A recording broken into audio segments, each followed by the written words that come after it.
أعوذ بالله من الشيطان الرجيم. بسم الله الرحمن الرحيم. الحمد لله رب العالمين، والصلاة والسلام على رسول الله نبينا محمد وعلى آله وأصحابه أجمعين، وأما بعد.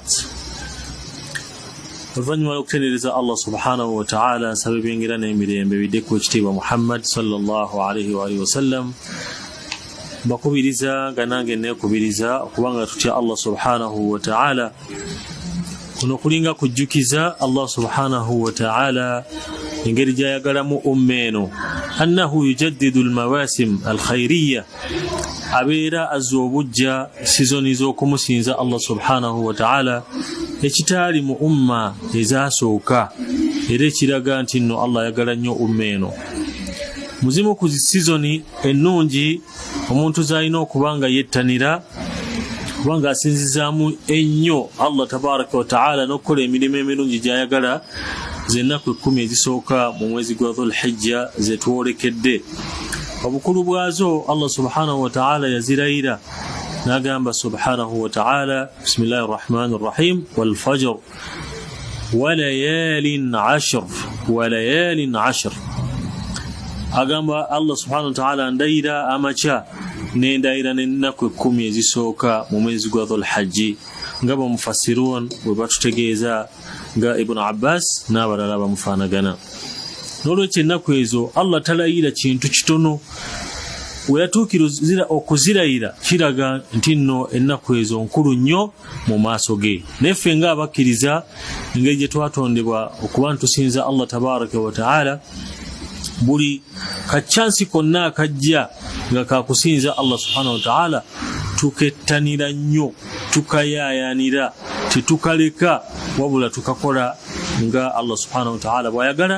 era ne nabbi waffe sallallahu alaihi wasallam nga bwe yatuyigiriza. N'olwekyo baganda bange, ennaku zino bwe ziba zituuse, mirimu mirungi tewali kirala, kukola Allah by'ayagala tewali kirala. N'olwekyo tujja kutunula kugimu ku mirimu nabbi sallallahu alaihi wasallama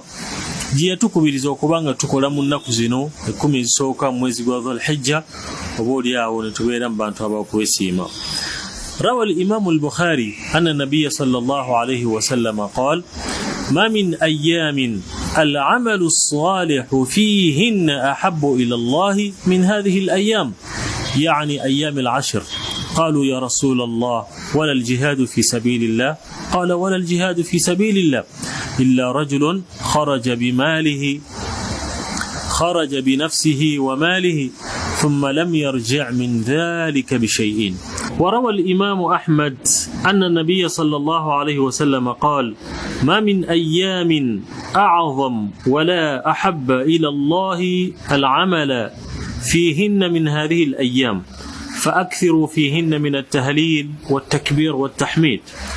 وروى ابن حبان أن النبي صلى الله عليه وسلم قال: أفضل الأيام يوم عرفة. Nabbi sallallahu alaihi wasallam ategeeza mu hadithi gye nsoose okusoma waggulu eri mu kitabo kya al-Imam al-Bukhari, tewali mulimu gukolebwa nga mulungi gwagalwa eri Allah subhanahu wa ta'ala nga omulimu ogukolebwa mu nnaku 10 ezisooka amakulu, mu nnaku ezisooka mu mwezi gwa Dhul-Hijja. Basahaba babuuza Nabbi sallallahu alaihi wasallam nti wadde okulwana mu lutalo lwa Allah subhanahu wa ta'ala, al-jihad, Nabbi n'abaga nti wadde omuntu okukola jihad tesobola kwenkana okujjawo ng'agikoleddemu nnaku era ezo zennyini. N'aga nti okujjako era nga omusajja afulumye ye kennyini n'emmaali ye ne watabaawo kikomawo, amakulu emmaali neggweera mu jihad fi sabilillah, naye kennyini n'afiirayo. Imam Ahmad ye n'ayogera mu riwaaya endala n'aga nti tewali nnaku nga omulimu oguba gukolebwa mu nnaku ezo a'zam, munene, wa ahab, nga tegwagalwa nnyo ewa Allah subhanahu wa ta'ala nga omulimu oguba gukoleddwa mu nnaku 10 ezisooka mu mwezi gwa Dhul-Hijja. N'agamba Nabbi sallallahu alaihi wasallam, fa akthiru fihinna min at-tahlil, muyitirize nnyo okugamba ekigambo ekiga la ilaha illa Allah, wat-takbir, n'ekigambo ekiga nti Allahu akbar, wat-tahmid, n'ekigambo ekiga nti alhamdulillah. Nagamba Ibn Hibban mu kitabo kye naga nti nabbi yagamba sallallahu alaihi wasallam afdalu al-ayyam yawm arafa ate mu nnaku zino zonna 10 ezisinga olunaku olusinga mwezi 10 zonna ate lwe lunaku lwaki lwa arafa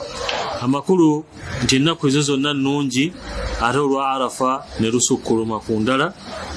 ayina olw'okusala nalwo lulungi nnyo olujjuze 10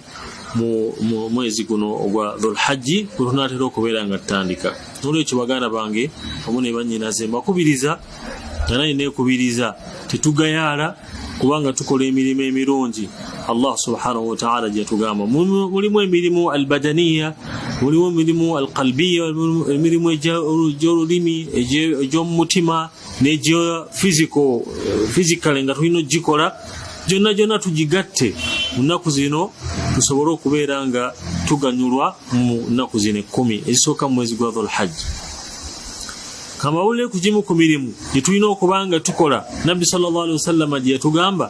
okubanga tukola mu nnaku zino 10 ezisooka omulimu ogusooka adaa'ul hajji wal umra okubanga tutuukiriza empaji ya hijja ne umra unfortunately tuguno omwaka abantu tebagenze mu hijja wadde umra olw'embeera ey'obulwadde obuliwo naye nabbi sallallahu alaihi wasallam yakyogerako n'agamba al-umratu ila al-umra kaffaratun lima bainahuma okola umra n'ogoberezaako umra omulundi omulala Allah akusangulako amazambi amatonotono g'oba oguddemu walhajju al-mabrur laysa lahu jazaa'un illa al-janna hajja atekkirizibwa tewali mpeera yaayo okujjako Allah okuba nti agenda kusasula mu ejjana walhadithu muttafaqun alayhi omulimu ogwokubiri صيام هذه الأيام أو ما تيسر منها وبالأخص يوم عرفة وكبير أنت وسيب النكو زنوزنا 10 نياتو لكم نتلسيبا كوالو يربيرو الواعيدي أما كون تسيبا إنكو مويندا بزيبانغا زيغاني at least النكو عرفة تركويتكو كما النبي صلى الله عليه وسلم يقام ما من عبد يصوم يوما في سبيل الله إلا باعد الله بذلك اليوم وجهه عن النار 70 خريفا تولي مدوي الناس برنكو olunaku lumu bweruti nga lusiba kulwa Allah subhanahu wa ta'ala okujja kunga Allah agenda kumwewaza omuliro ebbanga omuntu watambulira emyaka 7 subhanallah kugamba ebbanga eri lyotambula emyaka 7 abamu tuyinza n'obutagiwangaala Allah subhanahu wa ta'ala libbanga lyateeka wakatiwo ne wakati w'omuliro amakulu togenda kuyingira warawa al-muslim imam muslimu atunyumiza naye n'agamba nti nabbi sallallahu alayhi wasallam yagamba siyamu yawmi arafa ahtasibu ala Allah yukaffira as-sanata allati qablahu wallati ba'dahu Allah kusangulako amazambi gwakulembeza okukola ne gona akola omwaka ogujja subhanallah ya rahmatallah kisa Allah nga kigazi toyina kusubwa bulungi obwo obuli mu nnaku zino esooka mu mwezi gwa dhulhajji baganda bange oba tosobola kusiiba nnaku 9 at least olwa arafa olw'omwenda gezaako okubeera nga olusiiba osobola okusonyiyibwa amazambi ag'omwaka ogwayita n'omwaka ogunajja ekigambo ekyokusatu oba omulimu ogwokusatu gwe tulina okukola attakbiiri wa dhikr okuyitiriza ennyo okugulumiza Allah subhanahu wa ta'ala n'okumwogerako oba okumutendereza wano tugayaalawo nnyo omuntu n'ayogera kalaamu faariq n'anyumya kwono n'ayogera kwoli n'asuba obulungi obuli mu kwogera ku Allah tabaraka wa ta'ala al-imam Ahmad atunyumiza n'agamba nti nabbi sallallahu alayhi wa sallam yagamba fa akthiru fihinna at-tahlil wat-takbir wat-tahmid tuyitirize nnyo okubeera nga tugamba ekigambo la ilaha illa Allah Allahu akbar alhamdulillah kyogere malake eddakiika nga 3 ng'oyogera ebigambo ebyo essaawa nnamba oyogera ku bigambo ebyo olunaku lulamba buli wekyusa by'oyogera osobola okufuna empeera ennyingi mu maaso ga Allah subhanahu wa ta'ala. وذكر البخاري عن ابن عمر وعن أبي هريرة رضي الله عنهما أنهما كان يخرجان إلى السوق في العشر فيكبرون ويكبر الناس بتكبيرهما. وكان فقهاء التابعين رحمة الله عليهم يقولون أيام العشر الله أكبر الله أكبر لا إله إلا الله والله أكبر الله أكبر ولله الحمد. البخاري أتنمزنا قالت ابن عمر ni Abu Huraira ennaku ez'ekkumi bwe zaatuukanga balinga bava mu mayumba gaabwe abatambula ne bagenda mu butale abagenda boogera ebigambo ebyo Allahu akbar la ilaha illa Allah wallahu akbar walillahi alhamd. Era kya sunna okubeera nga tusitula amaloboozi gaffe nga twogera ebigambo ebyo tuli mu butale tuli mu moroka mu mayumba gaffe mu mizikiti tubeere nga tuyitiriza okwogera ebigambo ebyo kubanga bye bimu ku bigambo Allah subhanahu wa ta'ala byasinga okubeera nga ayagala okusinga okuwolokosa okunyumya ku bannaffe okwogera ku bannaffe okubageya naye nga ate ebigambo bino bitono ku lulimi bitono naye ku minzaani bizito nnyo mu maaso ga Allah tabaraka wa ta'ala. Ekigambo ekyokuna kye tulina okukola mu nnaku zino 10 at-tawbatu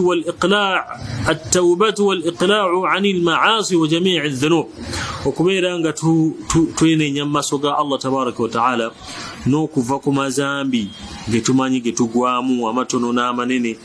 Tuyitirize nnyo okusaba Allah tusaasire atusonyiwe.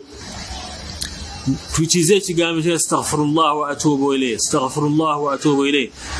saba Allah tusonyiwe era twenenya gyali, tusaba Allah tusonyiwe twenenya gyali. Nabi sallallahu alaihi wasallam yagamba nti inna Allah yughar wa ghiratu Allah an ya'ti al-mar'u ma harrama Allah alayhi. Allah alina ebbuba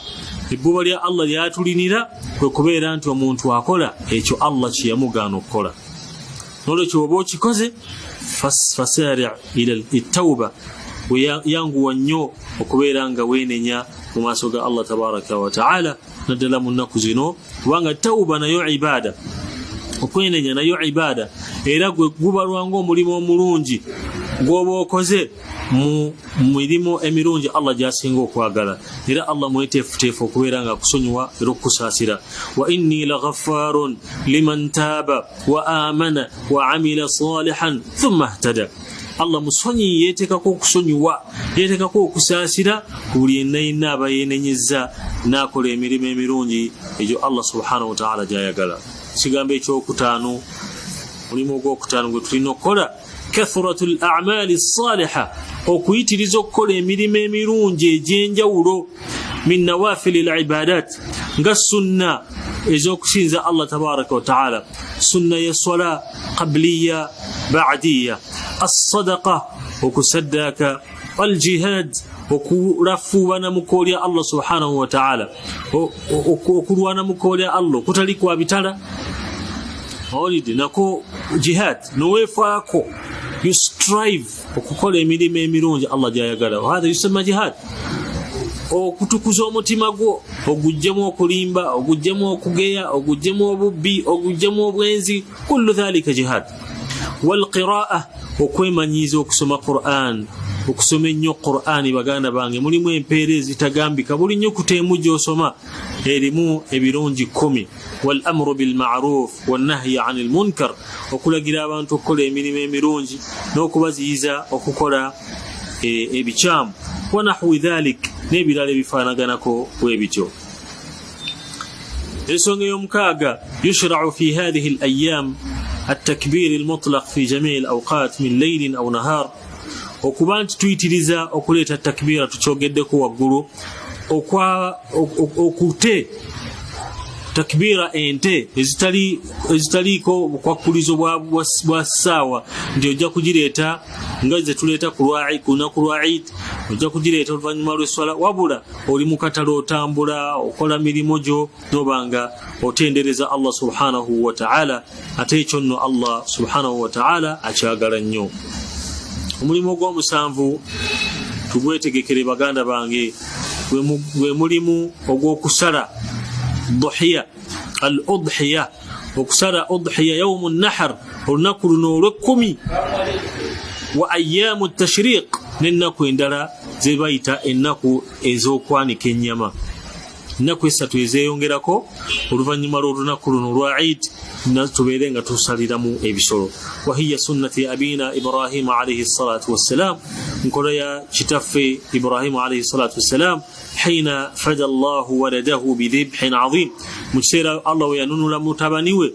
n'ensolo eyali ennene ennyo endiga eyalundibwa mu jjana وقد ثبت أن النبي صلى الله عليه وسلم ضحى بكبشين أملحين أقرنين ذبحهما بيده وسمى وكبر ووضع رجله على صفاحهما متفق عليه. النبي صلى الله عليه وسلم يسأل endi gabbiri nga zirimu kala y'obuddugavu mulimu kala y'obuddugavu n'obweru naye ng'obweru bwe businga obungi nga zonna za mayembe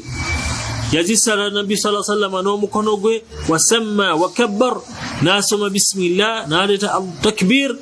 n'abeera nga yateeka n'ekigere kye ku yani al-khaddain safahihima ku ttama lyaki ku matama g'endiga ezo zombiriri tubeere nga baganda bange sunna eyo tetugigayalirira era nkubiriza nnyo baganda bange ne bannyinaze naddala ababeera mu byalo ng'osobola okulunda akabuzi ak'emyezi 5 oba 6 kabeera ku siringisi ng'emitwalo 2-3 mu kyalo lwaki tokagula n'otandika okukalunda mu mwaka ogujja nawe nobeera mu bantu abasala lwaki oyagala ejjana eyingirwa abantu ab'enjawulo certain people oba abeeru bano abatuyamba ne batuweereza ku nte lwaki obalekera ejjana nga naawe osobola okubeera ng'ogikola n'olwekyo mu kifeeko nnyo ekyo buli omu akyetegekere buli maka gabeere nga gasobola okusala biidhnillahi taala. ensonga ey'omunaana روى مسلم أن النبي صلى الله عليه وسلم قال إذا رأيتم هلال ذي الحجة وأراد أحدكم أن يضحي فليمسك عن شعره وأظفاره ولينا يقالوا كبانغا إناك يقالوا كسالة كسولو ndiga mbuzi nte muli musanvu obanga miya muli musanvu beeranga ennaku zino 10 bwe zitandika bwe ziti tobaako nakyo jja ku mubiri gwo tosala njala tosala luviiri tolina kyonna kyokola paka lw'onaasala ekisolo kyo awo obeerenga weetereeza nolwekyo obanga nga tonnaba tolina kwekwata ku mubiri gwo kasita ennaku zino 10 ziyingirawo ekyo tubeerenga tukyettalira biidhnillahi tabaraka wa taala. ensonga ey'omwenda nabbi sallallahu alaihi wasallama baganda bange yatuyigiriza ebintu bingi nnyo وبيبي يتويجريزا على المسلم الحرص على أداء صلاة العيد حتى تصلى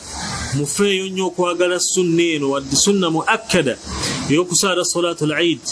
وبيرنغو جسارة ng'ojetegekera n'abantu bobajagale abantu abasinga olusi bwamala okusaala tawuliriza khutuba n'atambula n'agenda naye nga kirungi nnyo n'osaala n'owuliriza khutuba n'owuliriza imaamu paka ku last nga bwe bagamba obeere ng'ofuna empeera enzijuvu mu lunaku luno. ekigambo kino tukyewale ekyokuba nga tetwekubya ebifaananyi olunaku lwa Eid wakawala ibaada atoge ojonoona na bifaananyi ekyo nakyo tukyewale si birungi. abamu bagenda min almalahi walmusakkirat mu bifo ebyokweyagaliramu naye nga ate bikyamu. abakyala bali bwereere banywerawo omwenge bakunywerawo segereti bakola kiki ebyo tubyewale naddala ku lunaku olwo lwa Eid tuleme kwonoona mirimu gino gye tuzze tukola emizimo emirungi. olunaku olwo lukulu nnyo gye tuli si kirungi kukoleramu bintu bikyamu si kirungi kwambaliramu bukyamu si kirungi kukoleramu haramu Allah subhanahu wa ta'ala bwe yagaana. n'olwekyo baganda bange mbufunze ensonga ey'ekkumi era nga yesembayo yambaghi likulli muslimin wa muslima kikakata buli ku musiraamu omwami n'omukyala an yastaghilla hadhihi al-ayyaami fi ta'ati llahi wa dhikrihi amale ennaku ezo zonna ng'ali mu kugondera Allah na kumutendereza na kumwogerako kumuyambako na kumwebaza, wal qiyam bil wajibat, no kukola ebyo bimukakataho kubeera nga akola, wal ibtiadi anil manhiyat, no kwewala ebyo Allah biyamugano kola, واستغلال هذه المواسم والتعرض لنفحات الله ليحوز على رضاه. aberenga atambulira mwebyo Allah byamugamba okubeera nga akola asobole okufuna okusiima kwa Allah subhanahu wa ta'ala. Nze naawe twetaaga betuna teeka ku minzaani y'emirimu gyaffe emirungi nga bizito. Chansi webeze gikozese oberenga okola ebyo Allah tabaraka wa ta'ala byayagala, ne Nabbi sallallahu alayhi wa sallam yatuyigiriza naddala mu nnaku zino 10 zetwolekedde insha Allah. Nsaba Allah tabaraka wa ta'ala atutuuseeyo, atusobozese okukola emirimu emirungi, gw'abajjuludde muffe amujjulire ku kigambo ekirungi la ilaha illa Allah Muhammadur Rasulullah, gw'abawangaazizza era muwangalize ku kigambo ekyo nkola Allah gye yatuyigiriza n'omubaka we Muhammad sallallahu alayhi wa sallam. Hadha wa sallallahu wa sallam wa barak ala sayyidina Muhammad wa ala alihi wa sahbihi wa sallim walhamdulillahi rabbil alamin.